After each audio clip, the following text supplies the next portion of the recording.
Vous êtes sur RTI 1, bonjour et merci de nous rejoindre pour ce point de l'actualité. Les véhicules aux vitres teintées et les plaques d'immatriculation non homologuées sont interdits à la circulation et les contrevenants sont désormais passibles de sanctions. C'est une des décisions principales du Conseil des ministres tenu hier au palais présidentiel d'Abidjan. Réunion interministérielle sur l'interdiction de l'importation et de la commercialisation des postes téléviseurs analogiques en Côte d'Ivoire. Cette décision du gouvernement va faire l'objet de sensibilisation et d'information auprès des commerçants. Michel Digré.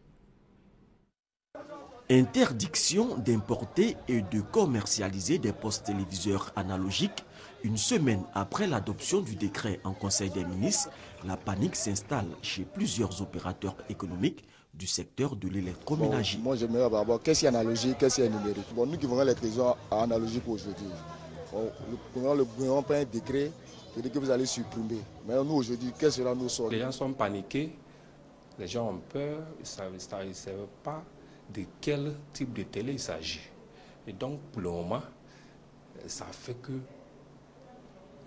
les gens n'achètent pas des télévisions d'abord, ils attendent. Pour permettre aux acteurs impliqués dans la mise en application de ce décret d'être sur les mêmes longueurs d'onde afin de mieux expliquer aux commerçants et consommateurs les contours de cette loi, le ministre de la Communication a initié une séance de travail interministérielle. Il était important qu'une réunion technique se tienne avec tous les ministères qui sont concernés. Donc le ministère du Commerce, naturellement, le ministère de l'Industrie, le ministère du Budget, qui implique évidemment fortement la douane, le ministère de l'Économie et des Finances, le ministère des PETIC, qui est concerné également par le projet, pour que nous puissions discuter et voir comment, concrètement, ces mesures peuvent être mises en œuvre pour éviter qu'il y ait une psychose au sein des populations, que les gens ne se disent pas que à partir de la prise de ce décret, c'est l'interdiction purement et simplement des télés.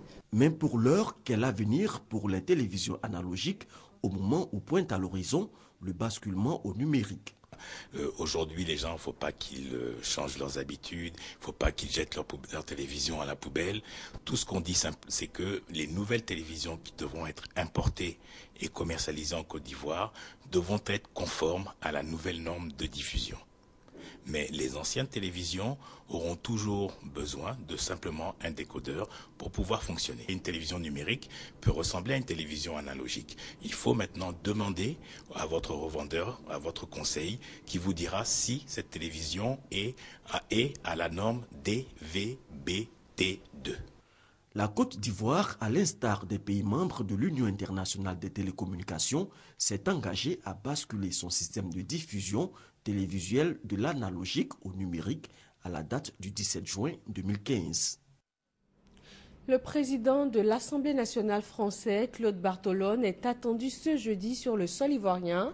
Il va effectuer une visite de travail et d'amitié de 3 jours. C'est sur invitation de son homologue ivoirien, Guillaume Soro. Le bilan de l'épidémie d'Ebola en Afrique de l'Ouest approche les 10 000 cas pour près de 4 900 morts selon l'OMS. Et faute de perspectives d'endiguement rapide au Libéria, en Sierra Leone, en Guinée, les 3 pays frappés de plein fouet, le virus crée des tensions entre population et autorités. Des émeutes mortelles ont éclaté dans l'est de la Sierra Leone, région en quarantaine depuis août dernier. Une forte explosion est survenue mercredi dans une gare routière d'un État du nord du Nigeria précédemment ciblé par Boko Haram. Une attaque qui pourrait remettre en cause le cessez-le-feu conclu entre le gouvernement et les terroristes. L'ONU parle d'un accord possible pour la paix au Soudan du Sud. D'ici là, plus de 10 000 hommes de la mission des Nations Unies au Soudan du Sud se préparent à une poursuite des combats dans le pays. Ils se redéploient notamment pour se concentrer davantage autour des points chauds dans le nord du pays. Le Niger, l'un des pays les plus pauvres du monde, vient de se doter de son propre avion de renseignement. Il s'agit de lutter contre les groupes armés islamistes le long de ses frontières avec le Mali et la Libye. L'avion a coûté la somme de 7 milliards de francs CFA. Et puis en sport football, CAN féminine, la Côte d'Ivoire s'est inclinée face au Cameroun en demi-finale. Il a fallu attendre les prolongations pour décider du sort de cette rencontre très engagée. À la mi-temps, camerounaise et ivoirienne se séparent 0-0. Et à la reprise, ce sont les Lions indomptables qui prennent le dessus. Et voilà pour ce Flash Info, le journal à 13h sur RTI1.